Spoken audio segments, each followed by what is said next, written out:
Hey everybody, Allison here. I just wanted to give a quick update on Tesla. For those of you that have either been following along with me in the Profit Recycling Mastery or Options Room over at Simpler Trading, or maybe you've just been following along with me on Twitter. This was an update and a trade idea I gave back on December 5th on Tesla. Here's the screenshot image that I took that day where it looked very similar to what we saw back here, where we rolled up, tested the 30, failed it, and then ultimately rolled down for a new move to the downside.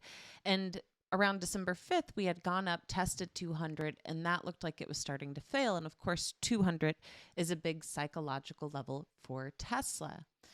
Just a little over 9 days later, right on this trade setup, I sent out a follow-up tweet talking about here was the potential entry for that trade idea, as well as the moves into new lows.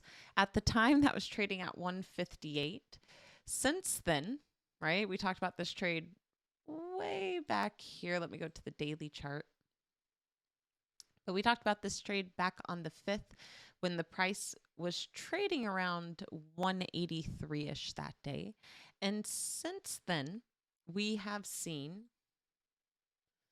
so yeah, around actually the high was 191, the low was around 180, right? So we were trading roughly in that 10-point range there.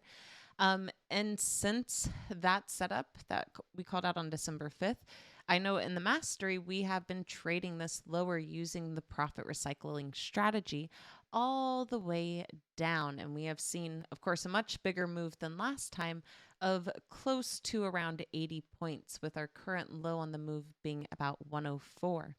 Currently, we're finally starting to see a little bit of a pullback into the 10-period simple. Notice how that's still holding resistance.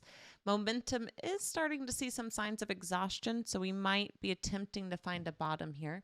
But everything else about this chart pattern is still very bearish outside of momentum. And a few things I just wanted to clue y'all into, in case you weren't aware of them, is if we do end up breaking the $100 price level, we have several different gaps that we could end up filling to the downside. The first gap is at 94.67. The following gap is at 81.87.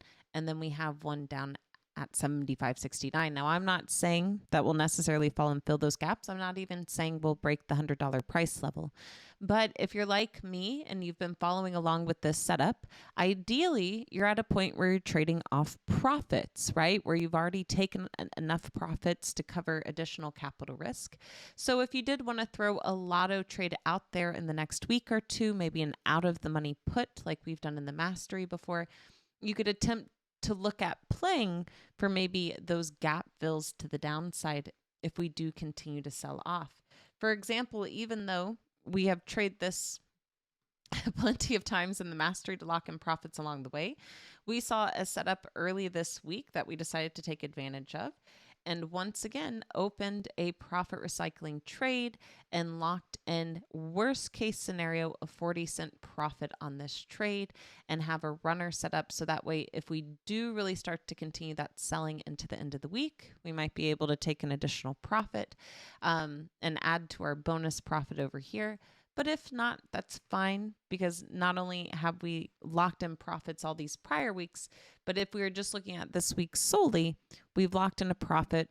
We've already completely recycled the capital risk back into our account. And so now all we're doing is playing off runners. So if you want to learn more about this strategy, feel free to come watch the recording here or join me for next week's webinar where I talk about how I've used volatility to my advantage this year while still keeping my capital risk small. Thanks so much, guys. Have a good one, and may the trade be with you, my fellow Jedis. Hey, Allison Ostrander here, Director of Risk Tolerance at Simpler Trading. Thanks for watching the video. If you enjoyed this video, please be sure to like and comment down below to help us out. Also, be sure to subscribe and click the bell icon so you can get notified when we release our next video. And if you want to watch us trade in real time using our own money, go to simplertrading.com to learn how to sign up. As always, may the trade be with you, and we'll see you in the next video. Bye.